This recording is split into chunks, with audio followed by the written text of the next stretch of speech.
계시록 16장 17절 일곱째가 그의 대접을 공중 위에 공기를 향하여 아에르 기본형은 공중 아니면 공기입니다. 그의 대접을 공기를 향하여 공중에 쏟았다. 그리고 큰 음성이 성전으로부터 보좌로부터 나왔다. 성전으로부터 보좌로부터 나왔기에 하나님으로부터 나오는 음성이라 할 수 있습니다. 말하기를 계고는 이루어졌다. 심판 종말의 완성, 강조의 의미의 현재 완료입니다. 계고는 이루어졌다. 오랫동안 참아오시던 하나님이 최종적이고 완전한 진노를 나타내심이 성취된 것입니다. 일곱째 천사가 그의 대접을 공기 중에 쏟으니 성전으로부터 보좌로부터 큰 음성이 나왔습니다. 이루어졌다. 그리고 그 내용, 그리고 번개들과 소리들과 천둥들이 일어났다. 천둥 소리와 여기서 소리가 구별된다는 것이 독특합니다. 그리고 큰 지진이 일어났다. 사람이 땅 위에 생겨났던 것으로부터 일어나지 않았던 것 같은 큰 지진이 일어났습니다. 지구가 생겨난 이래로 발생되지 않은 큰 지진이 일어났습니다. 일곱째 대접 재앙에서는 번개, 소리들, 천둥들, 큰 지진입니다. 지진에 관하여 큰 지진인데 매우 강력했다고 합니다. 창세 이래로 본 적이 없는 큰 지진이 일어났습니다. 이것은 지구를 파괴하는 최종적인 지진입니다. 이러한 일곱 재앙 시리즈의 점층적 묘사들은 역사가 시시각각으로 종말을 향해 진행되고 있음을 암시합니다. 그럼에도 불구하고 역사가 종말로 치닫고 있음을 묘사하기 위해 동원된 일곱 재앙 시리즈 인나팔 대접은 각각이 시간 순서로 역사에 실현될 것으로 기대해서는 안 됩니다. 시간 순이 아닙니다. 왜냐하면 그 각각은 동일한 종말 사건을 다른 각도에서 묘사하는 것으로 종말론적인 하나님의 심판의 강도가 점증되어가는 면모를 드러내기 위한 논리적 장치입니다. 시간 순서가 아니라 논리적 장치로서 성격이 강하기 때문입니다. 즉 일곱 인보다는 일곱 나팔 재앙은 좀 더 증강된 심판을 의미하고 일곱 나팔 재앙보다는 일곱 대접 재앙은 더욱 증강된 심판을 의미합니다. 논리적 장치, 인도, 초림부터 재림에 발생될 것, 나팔도 초림부터 재림 때 발생될 것, 그리고 대접도 초림부터 재림 때 발생될 것으로 시간순이 인, 나팔, 대접 이런 순이 아니라 이렇게 증강된 심판으로 여기는 이렇게 묘사됐다면 요거는 더 크게 요거는 더 크게 이렇게 나선양 형태로 증강된 심판을 보여주는 것입니다. 인나팔 대접은 하나님의 심판의 강도가 점증되어가는 면모를 드러내기 위한 논리적인 장치로서 묘사됩니다. 지진으로 인하여 발생되는 것이 그 큰 성, 고대 도시는 성으로 이루어졌으니 도시라고 번역해도 됩니다. 그 큰 성이 세 부분으로 되었다. 그리고 나라들의 성 혹은 도시들이 무너졌다. 바벨론을 추정하는 나라들이 무너진 것입니다. 세 부분으로 되었습니다. 그 큰 성이 세 조각이 난 것입니다. 그리고 바벨론을 추정하는 나라들의 도시들이 무너졌습니다. 지진으로 인하여. 큰 성이 세 갈래로 갈라졌다는 언급은 단순히 문자적인 의미에서 성 자체가 3분되었다라는 뜻은 아닙니다. 유례없는 큰 강한 지진으로 창세 이래로 지금까지 없던 큰 강진으로 인해 큰 성이 3분된 사건은 단순히 자연재해로 인한 성의 소실이 아니라 하나님의 심판에 의한 세속 문명의 완전한 붕괴를 뜻합니다. 그리고 그 큰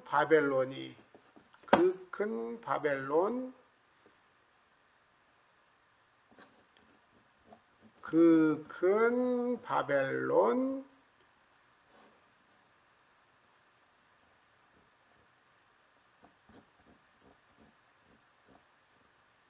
그 큰 도시 바벨론의 특징은 크다입니다. 예루살렘의 특징은 거룩한 새로운 이런 특징을 가지고 있습니다. 큰 도시 그 큰 바벨론이 하나님 앞에 기억되었다. 하나님께서 자기 백성에게는 언약을 기억하십니다. 그러나 악인들에게 대해서는 죄악을 기억하신 것입니다. 죄악을 기억하여 심판했습니다. 번개들과 소리들과 천둥들과 큰 지진으로 인해 심판했습니다. 큰 지진으로 인해 바벨론이 하나님 앞에 기억되었습니다. 큰 도시, 곧 큰 바벨론. 로마 제국은 용과 짐승과 함께 당시 교회 공동체와 본질적으로 적대적 관계를 가지고 있으므로 그것이 7번째 대접 심판의 종말론적 심판이 되는 것은 당연합니다. 이 바벨론에 대하여 비밀이라고 말하면서 음료로 나중에 묘사됩니다. 음료 바벨론. 하나님 앞에서 큰 바벨론이 기억되었다. 하나님 그의 진노의 분노의 포도주 잔을 그에게 그래서 주셨다. 그녀에게. 하나님께서 그녀에게 그의 진노의 분노의 포도주 잔을 주셨다. 결과적 용법으로 부정사를 해석하는 것이 좋습니다.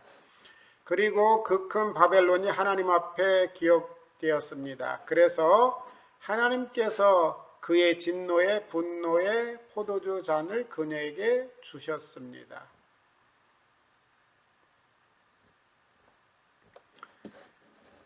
일곱째 대접재앙에 있는 또 다른 사실은 모든 섬이 사라졌습니다. 그리고 산들도 발견되지 않았습니다. 종말론적 심판에 대한 묘사로 창조 질서의 와해를 나타내는 우주적 붕괴입니다. 계시록 6장의 인재앙에 나타날 때는 하늘은 두루마리가 말리는 것처럼 분리되었다. 그리고 모든 산과 섬이 그것들의 장소로부터 옮겨졌습니다. 옮겨졌을 뿐만 아니라 일곱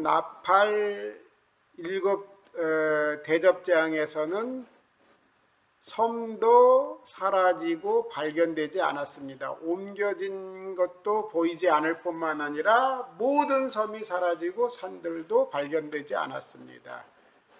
창조 질서의 와해를 나타내는 초토화적인 붕괴입니다.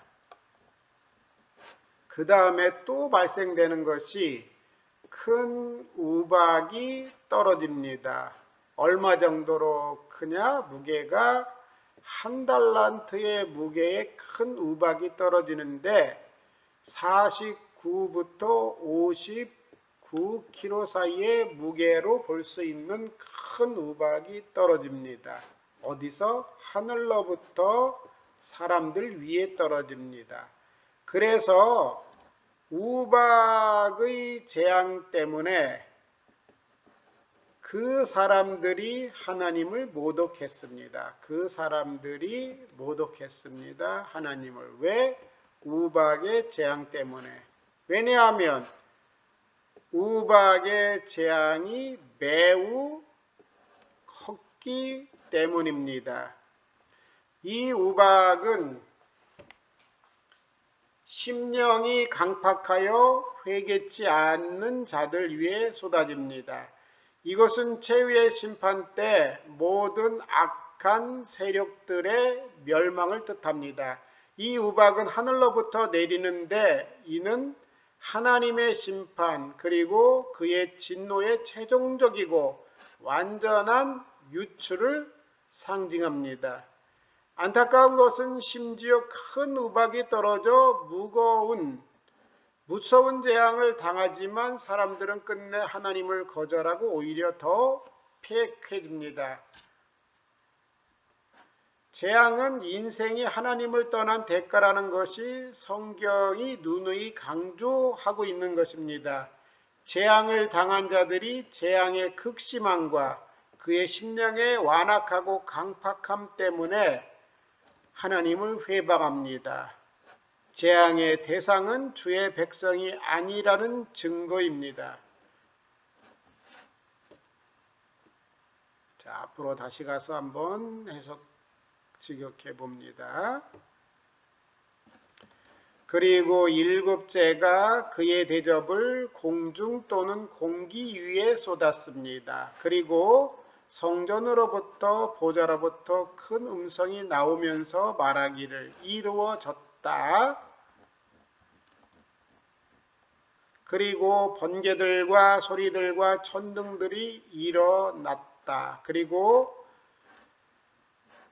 사람이 땅 위에 생겨났던 것으로부터 일어나지 않았던 것 같은 큰 지진이 일어났다. 큰 지진은 이와 같이 매우 강력했다. 그리고 그 지진으로 인하여 큰 도시 바벨론이 세 부분으로 되었다. 그리고 나라들의 도시가 무너졌다. 그리고 하나님 앞에 그 큰 바벨론이 기억되었다. 그래서 하나님께서 그의 진노의 분노의 포도잔을 그녀에게 주셨다. 그는 하나님께서 주셨다.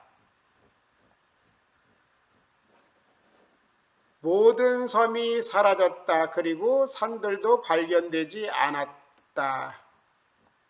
그리고 큰 우박이 떨어졌다. 1달란트 무게의 큰 우박이 떨어졌다. 사람들에게 하늘로부터. 그리고 그 사람들은 우박의 재앙 때문에 하나님을 모독했다. 왜냐하면 우박의 재앙이 매우 크기 때문이다. 일곱째 나팔 재앙에 이루어지는 것이 성전으로부터 보좌로부터 큰 음성이 난 것이고 그 다음에 번개들, 음성들, 천둥소리, 또 큰 지진, 그 다음에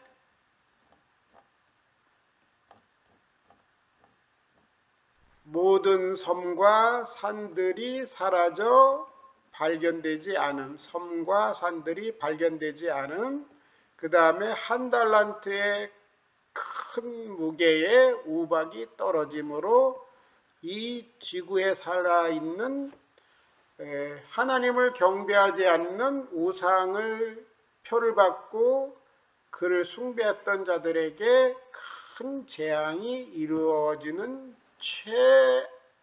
최종 심판의 재앙을 언급하고 있습니다. 이상으로 7 대접 재앙의 심판의 내용을 마치겠습니다. 감사합니다.